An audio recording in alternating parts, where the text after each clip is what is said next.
आप सभी, मैं दिग्विजय फिर से स्वागत करता हूं आपका स्कोर हाई क्लासेस के यूट्यूब चैनल पर। आज हम क्लास 12 फिजिक्स से आप लोगों के लिए बहुत ही इंपॉर्टेंट टॉपिक लेकर के आ गए हैं। ये चैप्टर आपके इलेक्ट्रिसिटी से निकल करके आता है और इस टॉपिक का नाम है व्हीटस्टोन ब्रिज। जैसा कि आप देख रहे हैं, हम यहां से व्हीटस्टोन ब्रिज को पढ़ने जा रहे हैं। बच्चों, व्हीटस्टोन ब्रिज एक्चुअली है क्या? व्हीटस्टोन ब्रिज कुछ चार रेजिस्टर्स का कुछ ऐसा रेशियो है जो वहां पे अगर अप्लाई हो जाता है, वो रेशियो अगर इक्वल हो जाता है तो एक ब्रांच के अंदर करंट फ्लो नहीं करेगा। एक सिंपल सी बात आप समझिए कि अगर चार रेजिस्टेंस आपको गिवन है, चार रेजिस्टेंसेस अगर आपको डिफरेंट डिफरेंट वैल्यूज के गिवन है, लेकिन उनका कुछ रेशियो इक्वल हो जाने से वहां पे जो गैल्वेनोमीटर होगा वो डिफ्लेक्शन नहीं देगा। और आप लोग जानते हैं बच्चों की गैल्वेनोमीटर क्या सेंस करता है, एक मामूली सी करंट को भी क्या कर लेता है, सेंस कर लेता है। तो आप लोगों को ओवरव्यू मैं दे चुका हूं। बात करते हैं आगे, जो मेन टॉपिक पे हम बात करने वाले हैं आज, वो है हमारा व्हीटस्टोन ब्रिज। और आप लोग यहां से इस सर्किट डायग्राम को जो देख रहे हैं, यही एक सिंपल सर्किट है किसका? व्हीटस्टोन ब्रिज का। इसका मतलब हमेशा व्हीटस्टोन ब्रिज को ऐसे सिंपल तरीके से बनाया जाएगा? जी नहीं।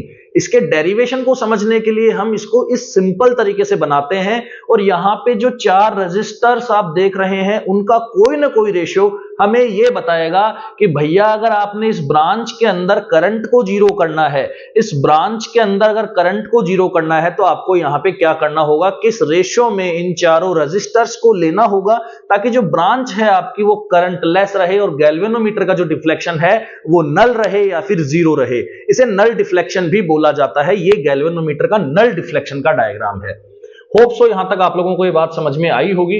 अब हम सबसे पहले जो हमारे पास मटेरियल रेडी है, बात करते हैं उस पे क्या बोल रहा है। व्हीटस्टोन ब्रिज की जो डेफिनेशन निकल करके आ रही है, जो अंडरस्टैंडिंग निकल करके आ रही है, वो क्या है, उसको पहले समझना बहुत ज्यादा जरूरी है। तो a Wheatstone bridge is an electrical circuit, बिल्कुल सब इलेक्ट्रिकल सर्किट है, used to measure an unknown resistance with a high accuracy by balancing two legs of the bridge। ये बोल रहा है कि यहां से अगर ये दो लेग्स जो हैं उनको अगर बैलेंस कर दिया जाएगा तो आप यहां से जो अननोन रेजिस्टेंस है उसको निकाल सकते हैं। मान लेते हैं कि अननोन रेजिस्टेंस, मान लेते हैं कि ये रेजिस्टेंस आप लोगों को गिवन है, मान लेते हैं कि ये रेजिस्टेंस भैया आप लोगों को यहां से क्या है, गिवन है, ठीक है।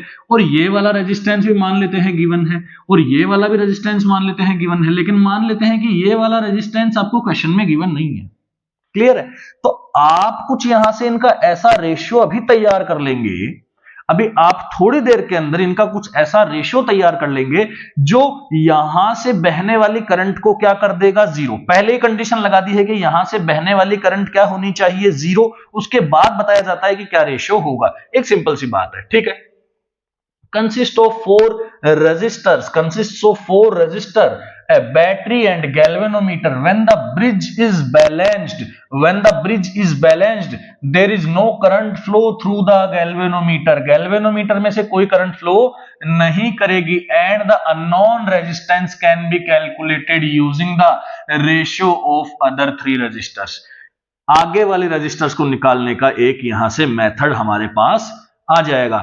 क्लियर है? तो बात करते हैं यहां से हम इसके डेरिवेशन की, और आगे पढ़ते हैं कि भैया इसके क्या सिस्टम यहां से निकल करके आता है। तो इसके डेरिवेशन की बात करने के लिए हम यहां से एक काम करते हैं, बच्चों। ये जो बैटरी है हमारे पास, ये जो बैटरी है, इससे हम कोई ना कोई करंट यहां से क्या करवा देते हैं, फ्लो करवा देते हैं। आई करंट हमने क्या करवा दिया, फ्लो करवा दिया, ठीक है। अब मान लेते हैं कि इस ब्रांच में I1 करंट गया होगा, वो P पे डिपेंड करता है। P अगर ज्यादा होगा तो I1 I2 से कंपैरेटिवली कम होगा, और अगर P कम होगा तो I1 I2 से कंपैरेटिवली क्या होगा, ज्यादा। क्योंकि रेजिस्टेंस का मतलब होता है रुकावट पैदा करना। रुकावट किसमें, करंट में। अगर रुकावट ज्यादा होगी तो जो करंट होगी वो क्या होगी, उसकी वैल्यू क्या होगी, ज्यादा होगी, ठीक।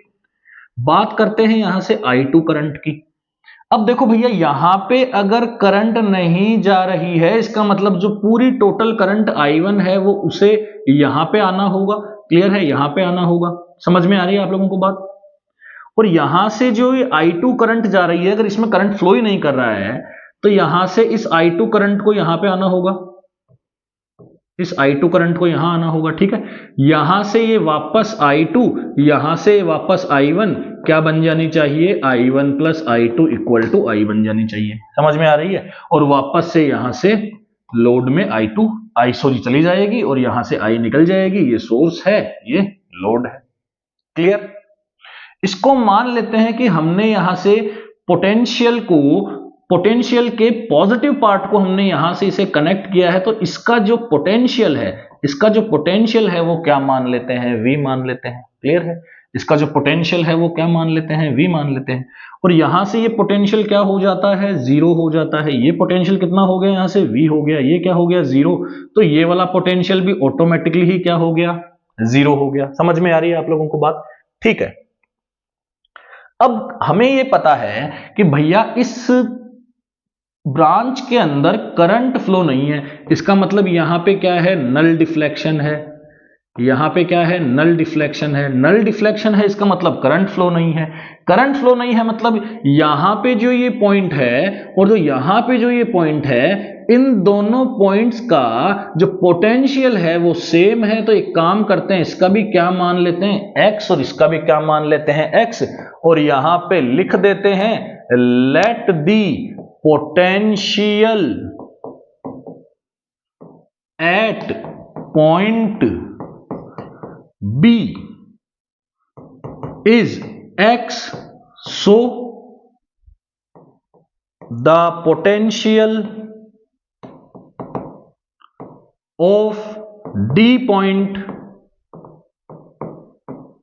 will also be X। तो इसका पोटेंशियल भी क्या होगा, सिंपल सी बात है, X होगा। क्यों होगा पोटेंशियल X, भैया करंट जब फ्लो करता है, जब पोटेंशियल का क्या आता है, डिफरेंस आता है। वर्क पोटेंशियल के डिफरेंस से ही डिफाइन है। क्लियर है। जो वर्क है वो क्या है, पोटेंशियल है वो वर्क डन पर चार्ज है। क्लियर है। जो पोटेंशियल है वो वर्क डन पर चार्ज है। बहुत बेसिक से लेता हूं, जो पोटेंशियल है वो वर्क डन पर चार्ज है, लेकिन वर्क ही नहीं होगा तो कहां से काम होगा। अब पोटेंशियल सेम होगा तो ये तो इक्वी पोटेंशियल हो गया, और इक्वी पोटेंशियल हो गया तो सेकंड चैप्टर में पढ़ के आए हैं आप लोग, इक्वी पोटेंशियल। थर्ड चैप्टर की बात चल रही है इलेक्ट्रिसिटी की, इलेक्ट्रिक करंट की, करंट इलेक्ट्रिसिटी की। क्लियर।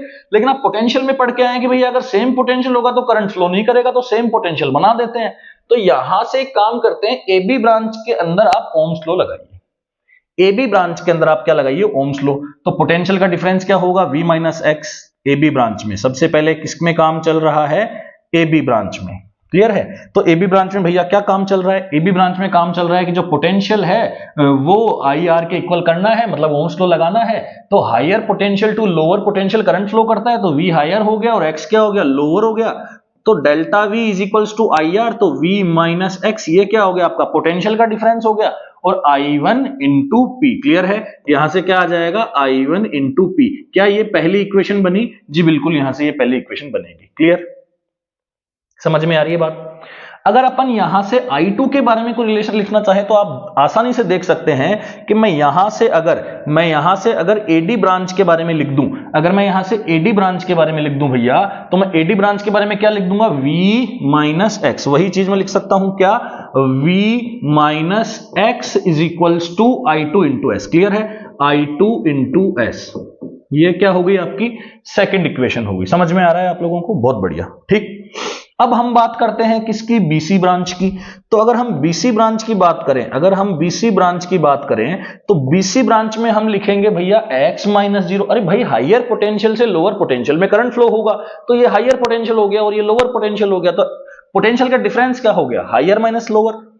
तो यहां से हम लिखेंगे x minus 0 is equals to I1 into Q. I1 into Q equation कौन सी दे देंगे, थर्ड इक्वेशन दे देंगे। और फोर्थ इक्वेशन में D2C जा रहे हैं भैया, ऐसे मत आ जाना A B से C से D नहीं आ रहे हैं। करंट कहां से कहां फ्लो कर रहा है, D से C फ्लो कर रहा है। तो x माइनस 0, फिर से जो आपका DC, यहां से जो ब्रांच आएगी, जो ब्रांच आपकी DC आएगी, यहां पे बनने वाला है x minus 0 is equals to I2 into R. Hope so समझ में आ रहा होगा, I2 इंटू आर। क्लियर। अगर आप भैया थोड़ा ध्यान से यहां से देख लें, तो अगर हम यहां से I1 बाई I2 का रेशियो निकालें तो 1 आएगा भैया, इसके नीचे ये आएगा तो ऑटोमेटिकली क्या आएगा, I1 बाई I2 का रेशियो क्या आएगा, 1 आएगा।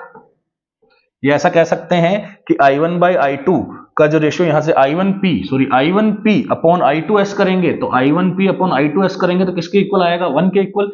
मतलब I1 बाय I2 जो रेशियो होगा वो क्या होगा, S बाई P के इक्वल होगा। क्लियर, सही। ऐसे ही I1 और I2 का रेशियो यहां से निकालते हैं। अगर भैया I1 और I2 का रेशियो यहां से निकालेंगे तो I1Q by I1Q upon I2R ये फिर से क्या होगा, 1 होगा। ध्यान से देखो, ये जो I1Q भाई रेशियो बनाएंगे तो x बाई x कट जाएगा, 1 आ जाएगा। जैसे v minus x by v minus x कटा था, वैसे ही x बाई x कट के क्या आ जाएगा, 1 आ जाएगा। तो I1Q by I2R equal to किसके आ जाएगा, 1 के आ जाएगा। तो यहां से फिर से I1 बाय I2 किसके इक्वल बनेगा, R बाई Q के। किसके इक्वल बनेगा, R बाई Q के। समझ में आ रही है बात। ये आपकी इक्वेशन नंबर होगी 6। ठीक, क्लियर, ठीक है। तो यहां से एक काम करते हैं, 5 और 6 तो इक्वल होना ही होगा। 5 और 6 को तो बिल्कुल इक्वल होना ही होगा, क्योंकि ये भी I1 बाई I2 है और ये भी क्या है, I1 बाई I2। तो यहां से S by P equal R by Q। Clear है, समझ में आ रही है आप लोगों को बात। ठीक है, S by P is equals to R by Q। ठीक है, तो यहां से वैसे भी लिख सकते हैं, रेसिप्रोकल भी कर सकते हैं। रेसिप्रोकल कैसे करेंगे, P by S equal Q by R। Clear है, P by S is equals to Q by R। Clear है। और अगर P को इधर भेजते हैं, ध्यान से देखो रिलेशन को समझो, अगर P को इधर भेजते हैं यहां से और R को इधर लाते हैं तो यहां से क्या बन जाएगा, P by Q equal S by R। P by Q equal S by R। Hope so यहां से ये समझ में आया होगा कि कौन सा रेशियो हम यहां से ले सकते हैं। कोई सा भी रेशियो ले सकते हैं क्या, P by Q equal S by R, P by S equal Q by R। ठीक है, तो ये ही होता है हमारा व्हीटस्टोन ब्रिज का बैलेंस्ड कंडीशन। कौन सी कंडीशन है भैया, बैलेंस्ड कंडीशन। बैलेंस्ड कंडीशन का मतलब है कि गैल्वेनोमीटर डिफ्लेक्शन नहीं देगा। तो कौन से ऐसे रेशियो पे, PQRS के कौन से ऐसे रेशियो पे नहीं देगा, P by S equal Q by R equal P by Q equal S by R। अगर ऐसा हो जाए तो डिफ्लेक्शन नहीं देगा। अब आप लोग समझदार है भैया कि यहां से अगर P बाई एस, यहां से अगर आपने P by S is equals to Q by R कर लिया है और आपको अगर ये भी गिवन है, ये भी गिवन है, ये भी गिवन है और ये गिवन नहीं है, तो आप आसानी से इसको छोटी क्लास के बच्चों की मैथ्स लगा करके इसको आसानी से अननोन रेजिस्टेंस को कैलकुलेट कर सकते हैं। बात करते हैं नेक्स्ट स्लाइड की। होप सो यहां से आप लोगों को ये डेरिवेशन समझ में आ गया होगा कि क्या रेशियो में व्हीटस्टोन ब्रिज बैलेंस्ड कंडीशन में होता है। ठीक है, बात करते हैं यहां से नेक्स्ट स्लाइड की। ठीक है, अब हमारे पास एक क्वेश्चन है, इससे रिलेटेड हम लोग इस बार आप लोगों के लिए टॉपिक से रिलेटेड उसके साथ के साथ ही एक दो क्वेश्चन जरूर लेकर के आते हैं जिससे आप लोगों को आसानी होगी उस टॉपिक को समझने में। तो बात करते हैं भैया इस क्वेश्चन के सॉल्यूशन की। ठीक,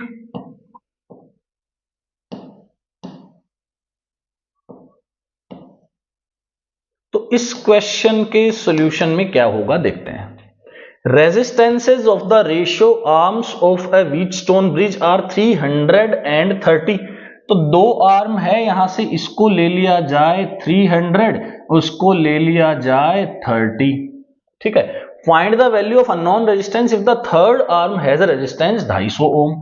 तो इसको ले लेते हैं भैया 250 ओम। कोई फर्क नहीं पड़ने वाला, आप ये रेशियो इधर भी ले सकते थे, ये रेशियो अपने ऑटोमेटिकली इधर आ जाएगा। क्लियर है, तो यहां से क्या लगाएंगे भैया, P by S is equals to Q by R। P by S is equals to Q by R। कई बार R1 by R2 equal to R3 by R4 भी आ सकता है, इससे में कोई टेंशन वाली बात नहीं है। P कितना है भैया आपका 300, S आपका कितना है 30 है, Q आपका कितना है 250 है और R आप लोगों को क्या करना है, कैलकुलेट करना है। तो जो R की वैल्यू होगी वो क्या होगी, क्रॉस मल्टीप्लाई करके कैलकुलेट किया जा सकता है। तो 300 इंटू R, 250 इंटू 30, तो R की जो वैल्यू आ जाएगी वो आ जाएगी 250 इंटू 30,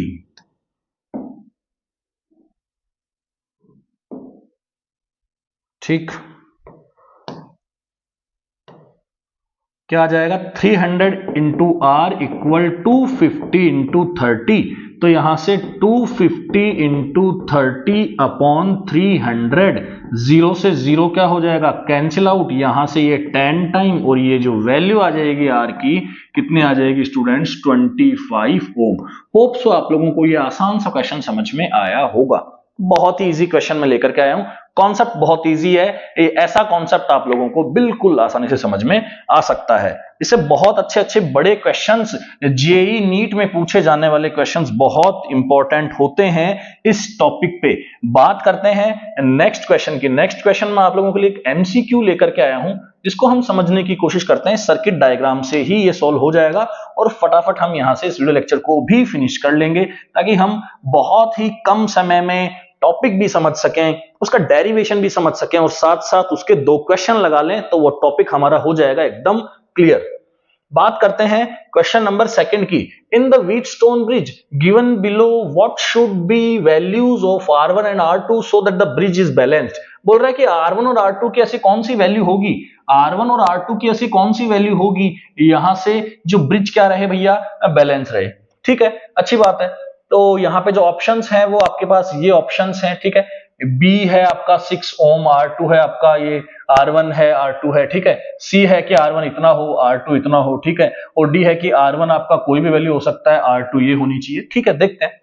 तो आप मुझे सबसे पहले ये बताइए भैया कि यहां से आप लोगों को ये जो पहले वाला सर्किट दिख रहा है इसके अंदर ये वैल्यू कितनी दिख रही है, P की वैल्यू कितनी दिख रही है 21, और S की जो वैल्यू है कितनी दिख रही है आपको 35, और यहां से R की वैल्यू आप लोगों को नहीं दिख रही है, ठीक है। और यहां से ये वैल्यू कितनी दिख रही है PSRQ, यही तो था आपके पास। क्लियर, जो भी हो पी क्यू आर कुछ भी हो कोई फर्क नहीं पड़ता, ये अपॉन ये इक्वल ये अपॉन ये करना है या फिर ये अपॉन ये इक्वल ये अपॉन ये करना है, आपका काम बनेगा। तो बना देते हैं काम को फटाफट से और इसको सॉल्व कर देते हैं क्वेश्चन को।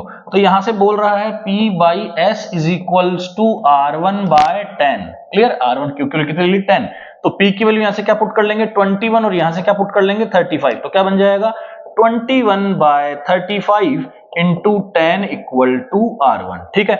तो 5 के टेबल से या 7 के टेबल से 7 के टेबल से 3 जा, 7 के टेबल से 5 जा, ये 2 जा, कितना आ गया 6 ओम। मतलब R1 तो फिक्स हो चुका है भैया, क्या होगा 6 ओम। मतलब R1 अगर 6 ओम होगा, R1 अगर 6 ओम होगा तो ये क्या कहलाएगा, एक बैलेंस्ड व्हीटस्टोन ब्रिज कहलाएगा। और यहां से जो करंट आने वाली होगी, जो यहां से जो करंट आएगी वो यहां को करंट नहीं जाएगी, यहां को करंट फिर ये नहीं जाएगी, यहां करंट नहीं जाएगी, वो सीधी सीधी कहां से निकलेगी, सीधी सीधी कहां से निकलेगी, यहां से निकलेगी। इधर से आएगी करंट भैया, इधर से आएगी आएगी आएगी और यहां सीधी निकलेगी। अब यहां करंट नहीं जाएगी, तो यहां करंट नहीं जाएगी तो R2 की वैल्यू कोई डिपेंड करेगी क्या किसी भी चीज पे, R2 चाहे कोई भी हो, अपने को क्या फर्क पड़ता है। अगर यहां से करंट आगे चली ही नहीं तो इनको कब मिलेगी, मिलेगी ही नहीं इनको। तो भाई ये R1 6 ओम हो जाएगा तो यहां से करंट ही नहीं जाएगी, इसका मतलब R2 की कोई भी वैल्यू हो सकती है। तो भैया देखो R1 यहाँ पे 6 है क्या, बिल्कुल R1 यहाँ से 6 है, और यहां से R2 की कोई भी वैल्यू हो सकती है क्या, बिल्कुल हो सकती है। तो आंसर क्या हो जाएगा आपका ऑप्शन ए। होप सो आप लोगों को ये वीडियो लेक्चर पसंद आया होगा। Thank you so much, keep watching.